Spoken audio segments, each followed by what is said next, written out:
Assalamualaikum warahmatullahi wabarakatuh. Bertemu lagi dengan saya Fadli dan ada dengan kita ada Bu Indah di acara Ruang Bicara. Selamat siang Nantrik. Selamat siang Mas. Terima kasih Bu Indah udah Sama-sama. sempetin ngobrol, waktunya untuk ngobrol sama kita tentang Ibu Indah. Apalagi di masalah komunikasi, di ilmu komunikasi sendiri itu pengalamannya cukup banyak dan kita ingin bertanya beberapa hal sih Bu. Sebenarnya pertanyaan dasar Bu, pertanyaan yang biasa ditanyakan oleh mahasiswa Ya. dalam studi ilmu komunikasi. Ya. Etika komunikasi dan riset komunikasi. Dua hal yang berbeda. Dua hal yang berbeda itu Bu. Iya. Gimana Bu ceritanya Bu? Kalau kita berbicara etika ya berbicara tentang nilai dan norma ya. Tetapi kalau kita bicara riset ya itu adalah salah satu dari kegiatan yang harus dilakukan oleh akademisi yang mau tidak mau kita harus lakukan. Oleh mahasiswa, oleh dosen pun juga harus melakukan itu gitu. Tuntutan udah menjadi tuntutan atau prasyarat wajib sifatnya. Kalau jadi mahasiswa harus bisa riset. Wajib harus bisa riset. Kalau nggak bisa riset, Yang nggak lulus. Dosen pun wajib melakukan riset. Satu semester minimal satu. nah kalau untuk mahasiswa sendiri Bu, itu kan kita berbicara dosen, Iya. buat mahasiswa fungsinya apa? Fungsi riset ya untuk mengasah apa ya, nilai-nilai akademik yang ada pada diri kita gitu. Dalam proses belajar ilmu komunikasi ada penilaiannya Bu? Oh ada, itu wajib sebagai syarat untuk kelulusan setahu saya. Syarat Dalam untuk- bentuk skripsi ya. Oh, skripsi. Kalau kita dosen ya dalam bentuk artikel-artikel yang dimuat atau dipublish di jurnal. Oh. Kebetulan saya juga pengelola jurnal di Vkom Budi Luhur sekitar 4 tahun, kurang lebih 4 tahun. Jadi agak sedikit paham tentang dunia tulis-menulis gitu di jurnal. Nah, yang tadi itu Bu yang minta kita Iya. undang Bu Indah dalam ruang bicara Iya. ini, itu sebenarnya pada pengen nanya gimana sih cara buat jurnal yang baik dan benar, risetnya gimana sih? Nah, sebenarnya buat jurnal atau buat artikel jurnal? Biar paham dulu nih Bu mahasiswa, karena sering ngomong buat jurnal, Ya, buat jurnal. sebenarnya itu kan jurnal itu nanti keluarannya ya atau tempat dipublishnya riset kita, tetapi yang utama itu adalah bagaimana kita bisa melakukan riset, bagaimana kita tertarik untuk melakukan riset. Sebenarnya untuk melakukan riset tidak perlu harus yang sesuatu yang susah dulu ya, tidak harus sesuatu yang susah yang berada di lingkungan kita, yang berada dalam pengamatan kita.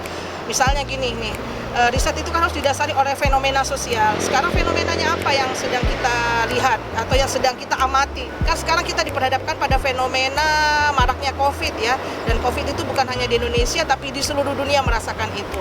Nah, dampak dari adanya COVID ini ada bermacam-macam. Misalnya perlu ditegakkannya protokol kesehatan misalnya ya. Itu salah satu ya. Bagaimana kita harus menegakkan protokol kesehatan, soal PSBB yang terkait itu. Nah, itu bisa kita angkat sebagai riset kita, alasan kita meriset.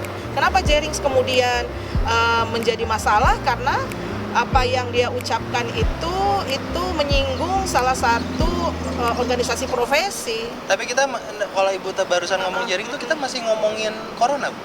Iya, masih ngomong kan Jerings ngomong itu terkait corona, terkait fenomena corona kan. Jadi ada mahasiswa mau buat riset tentang jaring, tapi yang dilihat corona. Sebagai latar belakang dia kenapa melakukan riset itu. Latar belakangnya bahwa ada fenomena ini, kemudian banyak ada bahwa ada masalah bahwa ada beberapa orang yang tidak sepaham dengan apa yang disampaikan oleh pemerintah terkait protokol kesehatan misalnya. Itu Masuk kan ke masalah. Jerry. Iya, masuk ke kasusnya Jerry. Sebagai masalah yang kita teliti. Misalnya gitu. Bagaimana misalnya pemberitaan media terkait kasusnya Jerry, kan pasti media bermacam-macam menanggapinya, membingkainya dengan cara yang berbeda gitu ya. Ibu boleh izin ya Bu ya? Nentuin judul. Oh, kalau soal tentuin judul Kan udah nih fenomenanya corona. misalnya corona, Subjeknya atau objeknya jaring. Subjek atau objek? objek. Kalau objeknya kita Jerry. berita, objeknya beritanya Jerry misalnya. Fenomenanya corona, objek beritanya jaring. Judulnya Bu? Bisa misalnya bagaimana media online membingkai kasus Jerry, bisa begitu. Soal judul, kalau menurut saya begini, untuk membuat sebuah judul itu bukan hal yang utama. Yang utama itu adalah kita melihat ada masalah penelitian nggak. Apa itu masalah penelitian? Masalah penelitian itu muncul jika apa yang kita pelajari, teori, konsep, segala macam, itu berbeda dengan apa yang kita lihat. Itulah masalah penelitian. Nah itulah yang kita hendak teliti. Berarti orang komunikasi itu jahat ya Bu? Selalu nyari masalah ya? Oh bukan orang komunikasi, Oh, ini kan orang kita riset ya? bicara penelitian. Karena apa, masalah penelitian itulah yang mau dijawab dalam riset Siap. kita. Oh, berarti- Kan kita mau menjawab masalah penelitian. Berarti nggak jadi jahat, jadinya enggak. baik karena Iya, pengen memecahkan masalah. Nanti kan nanti riset itu harus punya manfaat. Ingat, riset itu harus punya manfaat. Baik secara praktis atau secara teoritis atau secara praktis. Kalau dia tidak punya manfaat, nggak perlu diteliti. Nggak usah diteliti. Intinya dia harus punya manfaat. Ada masalah, riset tuh harus ada masalah. Ada didasari oleh masalah penelitian. Nah, untuk satu hal lagi ya, yang utama dari sebuah riset itu adalah novelty, kebaruan. Apa hal baru yang bisa kita tawarkan dari riset kita. Nah, untuk bisa mendapatkan hal yang baru ini, syaratnya nih, dan yang malas dilakukan oleh banyak orang adalah melakukan penelusuran literatur. Lewat apa? Lewat jurnal-jurnal yang sudah terpublish. Kan banyak artikel-artikel orang yang sudah dipublish. Nah, kita mencoba mencari tahu dari situ dulu. Ketika kita sudah menemukan masalah penelitian, terbersit saya mau teliti apa, saya coba deh mau cari tahu orang sudah melakukan apa sih terkait ini, sudah berapa orang yang sudah melakukan ini, apa saja dari sisi mana dia melakukan ini. Nah, kita bisa melakukan penelusuran lewat Google. Tinggal ketik aja, muncul tuh nanti macam-macam riset yang sudah dilakukan yang kurang lebih mungkin sejalan dengan apa yang kita lakukan. Nah, dari situ kita bisa menemukan novelty-nya, bahwa oh riset saya nanti saya mau ambil yang bagian ini deh karena belum diteliti oleh si A, si B, si C, si D, si E gitu. Jadi risetnya itu yang baru ini maksudnya mengisi kekosongan penelitian sebelumnya. Bu? Iya, betul, dan itu memang harus syaratnya seperti itu agar bisa terpublish. Syarat untuk jadi gini, kita jangan buat riset tapi tidak bisa terpublish, rugi dong. Kenapa? Karena publish itu fungsinya apa? Fungsinya apa? Supaya orang bisa baca, melihat, dan bisa mungkin menambah referensi mereka. Ada manfaatnya. Iya pasti. Dan kemudian diakui oleh orang banyak kan. Oh kita sudah melakukan riset A. Oh ini dia bermanfaat.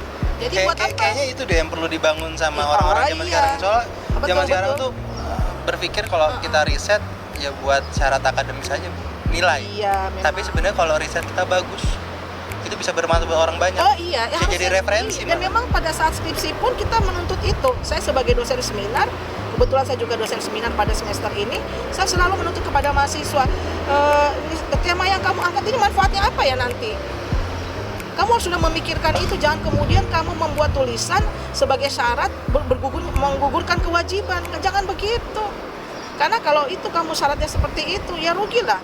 Kita kan harusnya kan kita berilmu itu untuk bermanfaat buat orang banyak. Kalau saya prinsipnya begitu, saya bersekolah, berilmu, menambah kapasitas saya supaya apa? Saya bermanfaat bagi orang lain.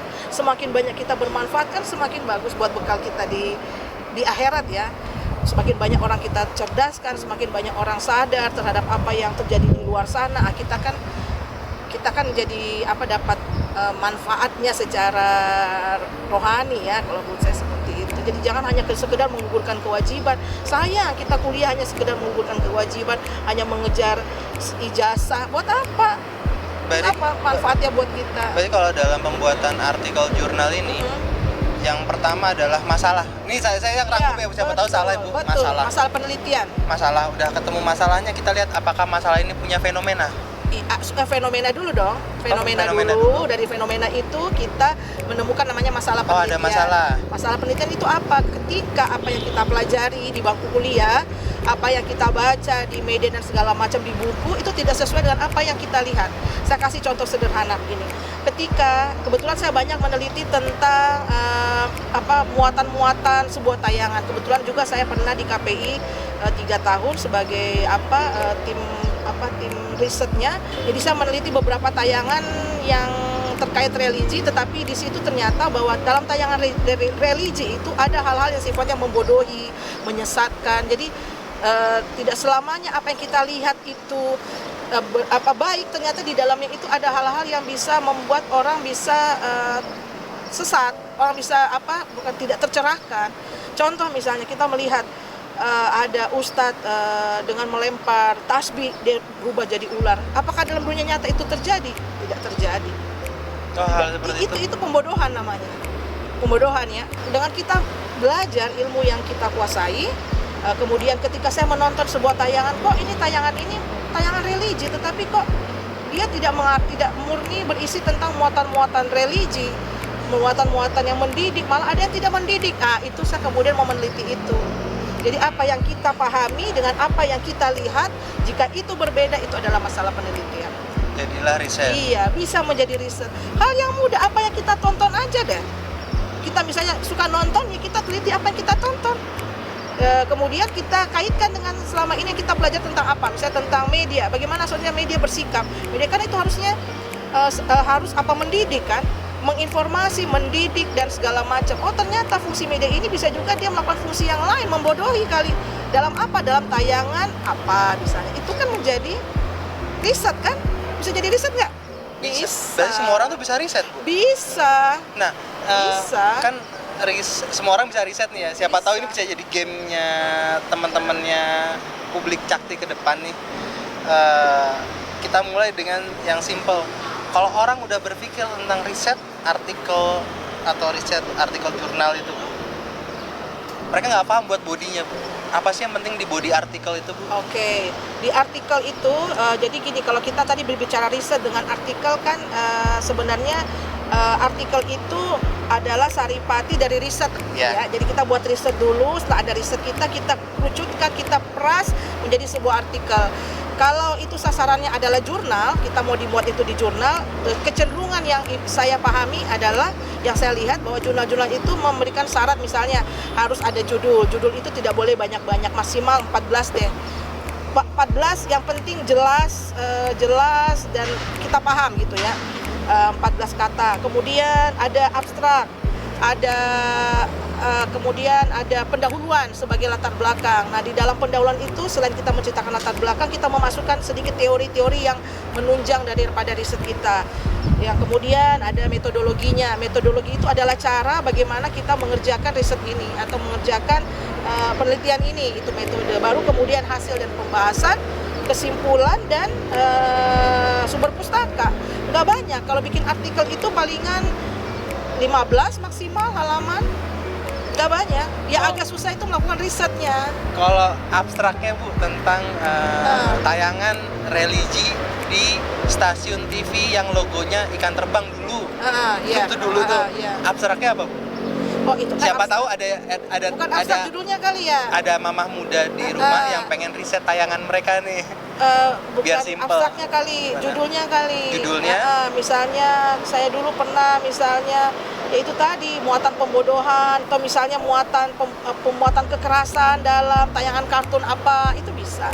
Kita tinggal itu aja memperhatikan, kita menghitung berapa kali dia melakukan kekerasan, muatan kekerasannya sebanyak berapa kali. Jadilah sebuah riset, tapi itu pakai metode tertentu ya, metode tertentu, teori tertentu. Jadi memang sebenarnya untuk bisa paham riset sebenarnya kalau menurut saya, dan saya selalu wanti-wanti ke mahasiswa, kamu harus pahami dulu teori. Jadi kita tidak akan bisa menemukan masalah ketika teori yang kita pelajari kita nggak paham, ya kan? Gimana kita bisa menemukan kesenjangan antara teori yang dipelajari dengan yang di lapangan? Kalau kita sendiri teori kita masih males baca, nggak menguasai, kita tidak akan menemukan itu. Kita anggap itu nggak apa-apa. Oh, tayangan Tom and Jerry bagus ya, itu doang kan. Tapi sebenarnya ada masalah di situ. Kekerasan loh tayangan Tom and Jerry. Misalnya, iya, Kalau bukan dilihat. Shinchan misalnya dianggap itu ada muatan pornografi. Hah? Itu karena kita tahu, oh pornografi itu batasannya adalah ini. Kalau kita nggak pernah tahu, kita anggap itu biasa. Jadi harus kita pahami teorinya dulu, belajar teori dulu dah. Kalau kita belajar teori dulu, aman deh ke depannya. Kita jadi tertarik untuk riset karena kita banyak melihat masalah-masalah itu di masyarakat, di lingkungan kita, di luar. Karena yang kita pelajari kan teori itu kan sesuatu kebenaran ya, meskipun kebenaran tidak bersifat mutlak, tetapi ada sesuatu kebenaran yang kita pahami. Ketika berada di masyarakat, kok bisa beda ya? Media kan harusnya misalnya nih, teorinya media itu harus menginformasi, mendidik, tapi kok dia malah menayangkan tayangan-tayangan seperti itu. Itu kan masalah. Riset itu nyenangin ya, Bu? Oh, menyenangkan, sangat menyenangkan. Kalau bagi saya ya, sangat menyenangkan. Karena apa? Ya dari situ pertama kita bisa mengasah kemampuan akademik kita, yang kedua yaitu kita bisa memberi manfaat buat orang lain. Kalau saya sih begitu. Itu Bu analogi, kalau salah tolong dikoreksi. Kalau misalnya ada pasangan pacarnya curiga masalah, Ibu. Itu kan masalah kan, dia curiga kayaknya ada masalah nih. Iya. Akhirnya dia riset. Iya, dia menelusuri, menginvestigasi. Iya. Tapi Kalau kan dia kalau bukan penelitian. Iya, kalau akademisi sumbernya referensi jurnal. Kalau ini Iya. sumbernya referensi sosmed. Iya, Dicari bisa. tahu satu-satu. Iya, bisa seperti itu. Kalau kira-kira. akademisi kita sebagai Disederhanakannya akademisi, begitu. Sebenarnya ya kalau dibilang riset itu asik. Sangat Tinggal cara asik. kita menikmatinya Iya. gimana. Ya itu, dan memang yang bisa melakukan riset itu seperti memang harus mereka yang belajar teori. Kalau dia nggak belajar lebih dulu tentang teori, nggak akan bisa. Dia bisa melakukan riset, tapi riset dalam kacamata awam, misalnya seperti itu Iya, tadi yang soal pacarnya. iya. Saya curiga kok pacar saya pasti ada ini, kenapa dia yang biasanya ceria kok sekarang suka mojok, main-main handphone. Itu kan ada kesenjangan kan Ketawa antara- sendiri. misalnya begitu. Sama seperti itulah riset. Kenapa dia bisa begitu ya? Kita teliti lah itu. Sama seperti Ada itu. masalah. Iya, cuma kan kalau riset lebih rumit karena ada teori, ada metodologi dan segala macam. Orang pacaran bisa pakai teori loh Bu sebenarnya ya. Nggak ada lah. Oh, nggak ada. Itu punya pengalaman pribadi. Kirain. Bukan. Kirain dipakai Karena teori bicara juga. teori itu ada syarat-syarat sesuatu dikatakan teori, ada syarat-syaratnya. Jadi nggak langsung kita bisa mengatakan ini teori, nggak bisa. Mungkin lebih kepada pengalaman. Itu hal yang berbeda. Iya, hal yang berbeda. Nah, Bu, Kan ini harus diuji. dipotong sebentar ya, Bu Iya. ya. Ini kan ada ribuan mahasiswa nih yang Oh, iya? tadinya minta Ibu datang ke sini nih ya. Alhamdulillah. Nah, Siapa ini di aja? Instagramnya udah rame nih, Bu. Ayo kita Di cek. Instagramnya Cakti Media nih. Wah, ada banyak nih. Ya, Apa pada nanya semua sih, Bu? Enggak. apa perlu dijawab satu-satu nanti ya? Sudah 20 komentar di saya. Kita pilih salah satu boleh, ya. boleh. Mungkin dari Ibu dulu deh Iya, milih saya cari yang ya. paling menarik untuk Ibu apa nih kira-kira dari situ. Ini Cynthia Maulin. Pertanyaan, saya ingin bertanya bagaimana cara menanggulangi kesulitan dalam mencari data-data terkait topik yang ingin kita buat agar relevan dengan artikel atau karya ilmiah, sehingga artikel atau karya ilmiah yang ingin kita buat akurat dan sesuai. Baik, menurut Ibu ya, menurut saya ya, bahwa sebenarnya kalau mencari data-data itu sebenarnya tidak sulit. Tergantung bagaimana ketekunan kita mencari itu. Data itu bisa diperoleh lewat yang saya bilang tadi, kembali kita membaca jurnal-jurnal orang sebelumnya. Karena biasanya di dalam jurnal-jurnal orang sebelumnya yang sudah terpublish, dia menyertakan data. Kita bisa mengambil itu, tetapi dengan mencantumkan sumbernya, jangan lupa. Data-data itu bisa diambil dari jurnal-jurnal orang, bisa juga kita dapat dari media. Kan media kadang-kadang bisa menceritakan jumlah COVID, orang yang meninggal berapa, orang ini kan itu dia updating tiap hari. Kita bisa ambil, tetapi jangan lupa mencantumkan sumbernya. Apalagi kalau misalnya kita ambil dari media online, kita tulis dong tanggalnya, jam berapa kita ambil, karena itu selalu direvisi kan. Dia akan melakukan updating data. Jangan sampai ketika dia sudah updating data kita belum update itu. Jadi kalau kita menuliskan sumbernya, waktunya itu orang jadi paham, oh ini dia ambil data ini pada jam berapa, hari apa gitu. Nggak sulit sebenarnya. Kalau dari media sekarang banyak media online nih, Bu, yang Iya. jadi-jadian nih, Bu. Gimana kan banyak Bu, yang Iya. medianya nggak jelas judulnya apa, Betul nggak juga verified. sih. Nah, kalau kayak gitu gimana, Bu? Kan Apakah kita itu bisa ngelihat deh mana jurnal yang kredibel dengan tidak. Bisa kan? Emang nggak bisa kelihatan. bisa itu bisa? Terkadang juga begini, media mainstream itu kadang-kadang tidak akurat. Memang kita akui itu. Nah, tinggal kita bisa melihat gini, untuk mengetahui bahwa si A itu akurat atau tidak, kan kita baca media yang lain. Kok beda ya si Anu begini, si ini begini. Berarti kan kita bisa menimbang-nimbang mana data yang layak untuk kita ambil. Dan bisa dikomparasi. Iya, jadi pintar-pintar kita lah. Kita pintar mengambil data, tapi ingat lagi harus mencantumkan sumber supaya apa? Bahwa yang kita ambil itu jelas sumbernya, bukan asal-asalan. Jadi nggak susah sih ya, Nggak susah Cynthia ya. Maulin. Ya, itu sudah terjawab ya. Nah, ini ada lagi nih, Rifka Salsabila. Saya ingin bertanya bagaimana cara menentukan judul atau topik yang baik dalam pembuatan artikel. Nah, ini Bu. Ya. Yang paling susah diawali orang mau riset itu sibuk mikirin judul. Nah, sebenarnya jangan bikin judul, sama bikin berita ya Mas ya. Iya. Bikin berita kan kita jangan bikin judul. Benar nggak? Begitu Bu, coba Bu. Lah, Bingung. kalau kita bikin berita kan masa kita bikin judulnya dulu.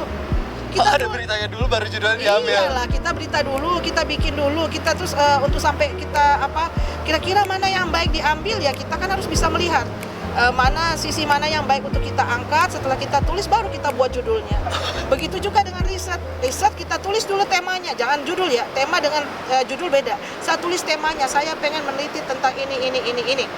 Kemudian ya tadi masukkan di Google, ketik, pakai keywords apa yang saya mau ambil, misalnya tentang framing atau tentang framing tentang COVID atau framing apa, pasti akan keluar banyak artikel. Di situ baru kita kira-kira judulnya itu bisa kita terinspirasi dari karya orang. Terinspirasi ya, bukan mencontek ya, terinspirasi dari karya orang.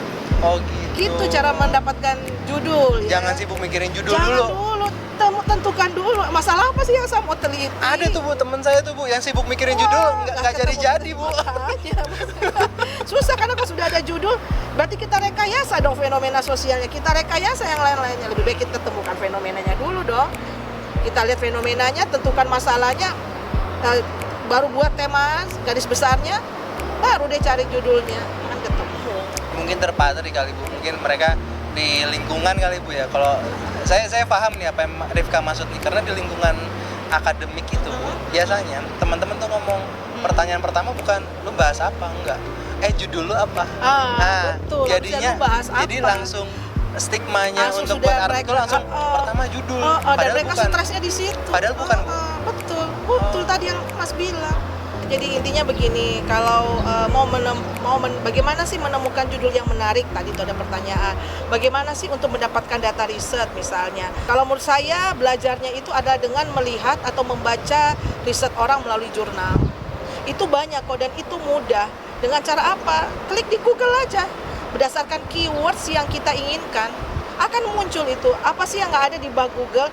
Tetapi memang yang harus kita perhatikan adalah apakah memang jurnalnya ini seperti apa, tulisan ini apakah memang, kan kelihatan kok jurnal itu biasanya dia punya template, punya link tersendiri yang tidak mungkin orang akan sembarangan. Kalau misalnya itu linknya nggak bebas valid, ya harus kita perlu hati-hati. Tapi kalau linknya tertentu, kita udah yakin bahwa itu sahih ya, ibaratnya sudah benar ya, karena memang kalau misalnya ada tulisan di dalam jurnal yang melanggar aturan, dia pasti sudah akan dikenakan sanksi. Jadi itu sudah melalui proses dari pihak pengelola. Jadi artinya yang kita baca itu memang sudah layak untuk kita kutip, layak untuk kita jadikan referensi.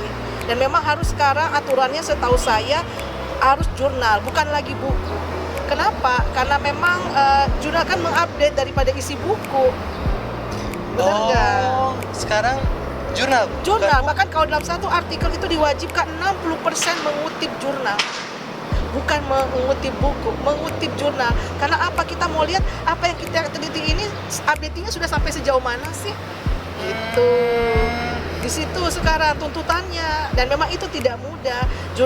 Artikel yang bagus biasanya dimuat di jurnal yang bereputasi.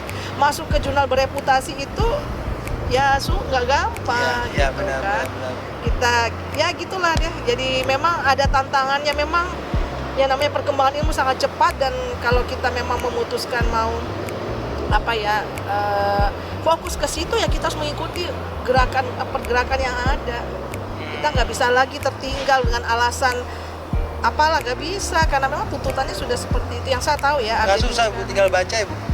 Ya, tapi kalau misalnya ya itu nggak semua orang punya budaya baca. Kembali lagi kita nggak punya budaya baca. Kita nggak seperti di Jepang, nggak seperti di Korea mungkin yang ini atau di Singapura. Kita nggak budaya baca, budaya ini kita. Benar nggak ya? Kita nggak budaya baca, itu yang susah. Mahasiswa kadang-kadang mau instan bagaimana sih, tapi nggak mau baca. Meskipun dosennya udah bilang baca ini. Bahkan saya ngasih link jurnal ini, nggak dibaca juga, nggak dibuka juga, padahal udah disuapin loh. Iya. Jadi ya tergantung pada individunya. Mungkin Ibu salah Bu. Apa tuh? Sifat dasar manusia, kalau susah dapatnya dikejar Bu. Kalau orang Indonesia tuh kalau dikasih suapin Bu, kurang ya? Ya kita lebih jadi budaya. Dibicara budaya itu kan dari turun-temurun ya. Jika turun-temurunnya nenek moyangnya nggak melakukan itu, ya nggak akan bisa. Seenggaknya kalau bagus buat diri dia. Pahit-pahitnya Bu, kalau nggak lulus pun tapi Nggak paham. mungkin. Saya nggak yakin. Oh nggak yakin, pasti bisa. Kalau orang yang sudah berusaha tidak akan mungkin tidak lulus. Tak ada usaha yang sia-sia. Saya nggak yakin. Dengar. Kita mau berusaha bisa, asal mau berusaha. Dan itu kembali ke siapa? Ke diri kita masing-masing. Jadi riset itu sebenarnya gampang. Gak gampang juga. Kenapa saya katakan tidak gampang juga? Saya tidak terima itu karena memang kita butuh effort. Tidak gampang, tetapi bisa untuk kita lakukan sepanjang ada kemauan, benar nggak? Quote Bu Indah lagi 13 Oktober. Iya. Oke, Bu Indah hari ini udah 2 quote yang keluar nih buat mahasiswa di rumah nih. Karena saya suka gemes, saya pengen mahasiswa saya itu maju, bisa masuk jurnal. Saya boleh cerita sedikit Iya. nggak? Jadi waktu semester kemarin yang yang genap 2019-2020, saya melakukan uji coba. Ya, saya bisa nggak ini anak-anak sebenarnya masuk ke jurnal yang terakreditasi? Ternyata bisa. Ada 4 mahasiswa saya yang lolos. Tapi sudah saya didik mereka dari selama 4 bulan. Jadi ketika sebelum masuk ke sidang skripsi, saya sudah menawarkan, kamu mau nggak tulisanmu sudah masuk di jurnal sebelum kamu sidang skripsi? Mau. Tapi resikonya kamu usah koyak-koyak ya. Mau nggak? Mau. Dan mereka mau. Jadi Sinta 5 semua, Mas. Sampai ada satu mahasiswa yang masuk di jurnalnya Universitas Halu Oleo Kendari. Jurnalnya Universitas Negeri. Masuk, meskipun dia harus berbayar. Gak apa-apa. Saya bilang gak apa-apa, tapi kau masuk ke jurnalnya perguruan tinggi negeri. Masuk dia. 2 orang. Satu di IAIN Parepare, yang satu di Kendari. Bisa, nyatanya mereka bisa. Serius. Asal effortnya. Asal dia mau. Dan dia mau dikoyak-koyak. Saya bilang, maaf kalau kamu mau dikoyak-koyak, ayo. Artikel sudah jadi, dia sudah sesuaikan dengan template-nya di si jurnal, masih dikoyak-koyak oleh pengelola jurnalnya, oleh dokter, oleh profesor yang menjadi reviewer mereka, dan mereka mau memperbaiki dan bisa termuat. Itu mahasiswa yang belum sarjana loh. Itu mahasiswa budi luhur. Mahasiswa budi luhur, 4 orang. Serius, saya nggak bohong, ada buktinya. Jadi saya bilang tidak ada yang tidak bisa. Awalnya mereka susah, Bu saya nggak ini, asal kau mau ikutin apa kata ibu. Dan memang itu tidak gampang. Alhamdulillah. Jangan-jangan sekarang malah mereka jadi ini Bu nagih untuk buat jurnal lagi. Mereka jadikan kebanggaan bahwa saya ternyata bisa loh. Artikel saya, riset saya itu terpublish di jurnal Sinta 5, bukan jurnal yang tidak terakreditasi. Begini, saya selalu berpikir begini ya, kalau kita mau lebih dari orang yang lain, sama-sama nih mahasiswa kan diberi jatah waktu sama oleh Tuhan ya, 24 jam ya, kita sama diberikan jatah waktu 24 jam. Untuk membedakan karya kita dengan, untuk membedakan misalnya kita bisa berkarya atau tidak, sisihkan 1 jam lebih banyak dari orang lain lakukan. Atau sisihkan 2 jam lebih banyak dari orang lain lakukan. Ketika orang lain menulis skripsi, dia menghabiskan waktu 1 jam, Anda menghabiskan 2 jam. Bisa nggak itu? Tapi rutin, pasti Anda berhasil. Benar nggak? Luangkan waktu lebih banyak dan Anda berhasil. Dari orang yang misalnya kita diberikan 24 jam sama, atau diberikan 1 jam yang sama. Ketika orang lain tidur, saya malam bangun, saya kerjakan skripsi. Itu saya lakukan terus jadi. Jadi nggak ada alasan karena maaf ya tadi yang cerita. Waktu, saya kan sudah kerja di sini, saya sibuk. Nggak bisa, kamulah yang atur waktu. Waktu kita sama kok dibagi. Sama nggak waktu kita dibagi sama Tuhan? Jangan sampai keadaan yang ngatur kita. Betul lah. Kita lah yang mengatur keadaan. Tapi tidak ada apa Bu, usaha yang percuma. Tidak ada usaha yang percuma. Itu yang saya sudah lakukan, bukan karena saya sombong, tidak, tapi saya nggak ada, nauzubillah, jangan sampai itu ya. Cuman artinya begini, saya memotivasi bahwa jangan bilang bahwa itu susah, itu tidak bisa. Bisa, nggak ada yang tidak bisa. Iya. Cowok Bu biasa Bu nyari pembenaran. Oh nggak cowok doang ya, cewek juga ya. Oke, Bu, Ya. nanti kita sambung lagi, nanti ada Oke, pertanyaan makasih lain banyak. lagi, nanti kita mungkin ketemu lagi. Semoga di lain bermanfaat. waktu. Siap. Terima kasih Bu Indah. Terima kasih teman-teman yang udah nonton, semoga juga banyak manfaatnya buat teman-teman. Sampai ketemu lagi di ruang bicara berikutnya. Terima kasih.